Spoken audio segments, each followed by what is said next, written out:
The haunting of the Black Pocong.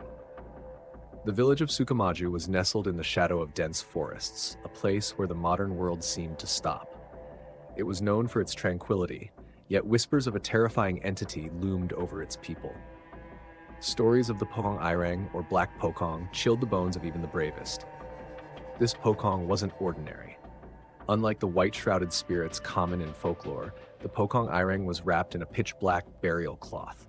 Its glowing red eyes and ominous presence were said to haunt those who disrespected the spiritual realm or ventured into forbidden places. One fateful evening, three friends, Dika, Ronnie, and Agus, decided to challenge the legend. The trio was known for their daring antics, often scoffing at the supernatural tales told by the elders. "I don't believe in ghosts," Dika said, holding a flashlight. "Let's visit the old graveyard tonight. If we find nothing, we can finally prove the elders wrong." Ronnie hesitated, but eventually agreed.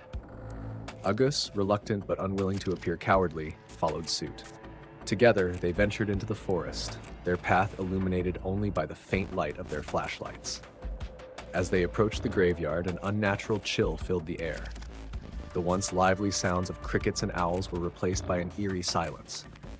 The trees seemed to close in around them, like their twisted branches casting haunting shadows. "See, there's nothing here," Dika said confidently.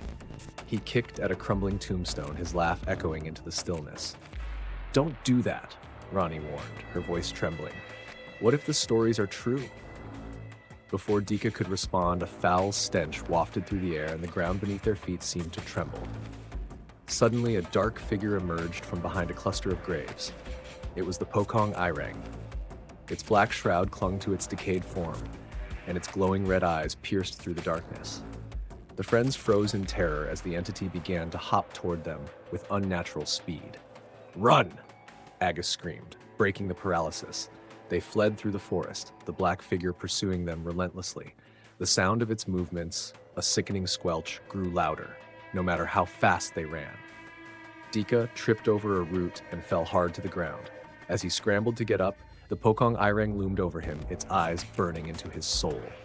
His screams echoed through the trees as Ronnie and Agus looked back, horrified but powerless to help. By the time they reached the village, Dika was gone. Ronnie and Agus frantically explained what had happened, but the elders simply shook their heads. "The Pocong Irang doesn't forgive those who mock the dead," an old man said solemnly.